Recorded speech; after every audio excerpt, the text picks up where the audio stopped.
Well, it's like Jacinta Allan wants to make it part of her legacy or something to make herself feel better. What does it say about the contempt that the Victorian Premier is showing? Nobody asked for a state voice to Parliament, but it's going ahead.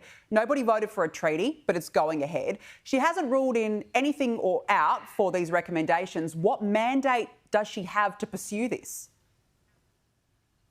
Well, exactly right. Jacinta Allan is showing complete and total contempt for mainstream Victorians. She's showing contempt for the democratic process. What this shows is that the elites in this society don't care what you think. They don't care how you vote. They've got their own ideology and they are going to implement it anyway. And we've not only seen it with this, Danica, we've seen it with the steamrolling of regional communities in Victoria with the wind farms and the solar panels, where regional communities have said no, and the government has said, we're going to take your land anyway. Victorians have said, no, we don't want racial division. And Jacinta Allan and her government has said, we don't care what you think, we don't care about your vote, we're going to do it anyway, too bad. Yeah, and let's not forget as well, Daniel, any talk of compensation, who's going to pay for it? It's going to be the taxpayer, and Victoria is already in a world of debt.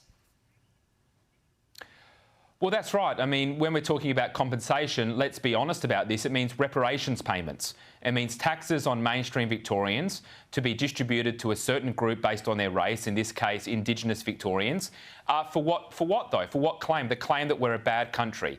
The claim that our colonial history is one filled with violence and dispossession. Australia is not perfect, but we are without peer. And the fundamental problem of this report is that it comes from a place of hate.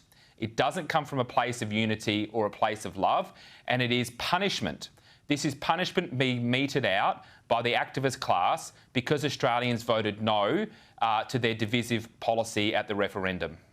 Yeah, that's so well put. It does come from a place of hate, and nobody ever voted for this level of division. In fact, we all said no, and it's a disgrace that Jacinta Allan is ignoring the will of the people and still forging ahead. Daniel Wild, good to speak with you. Thanks so much for coming on the show this evening. Really appreciate it.